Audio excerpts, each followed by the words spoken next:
Recently I made an update to the F6F kit. You'll notice whenever you go to install the battery box that there's now a slot at the end, and you'll also see this F2B. There's an arrow and there is a line. What I've done is I've simply extended this box. This is going to help tie in the nose of the aircraft to the rest of the fuselage. It'll just make it a little bit stronger. When doing your install, make sure that this line is flush with the back side of the former. Once you're happy with position, you can run a bead of glue where the battery box meets the former. You can let that cool. Then we're going to install the nose onto the fuselage.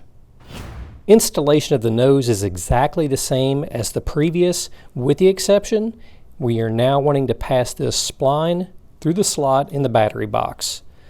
So once you get the spline passed through the slot, you can bring the front and back half together and glue it in place just like in the original video.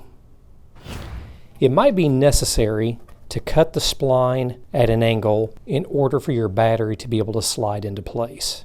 You can do that now or you can do it later. Once you get your wing installed, you will notice that there is a gap between the battery box and the wing itself. What I'm going to do is I'm going to apply a small bead of glue between the box and the wing assembly. Once I've added my glue, opening it up a little bit like this will make it a little bit easier to get your battery in place. You want to make sure that your battery box is secured to the wing. This will add a ton of strength. If you've got an older kit, you can always take a small piece of scrap and glue it to the back side of the battery box and extend it in the same way that I've done here.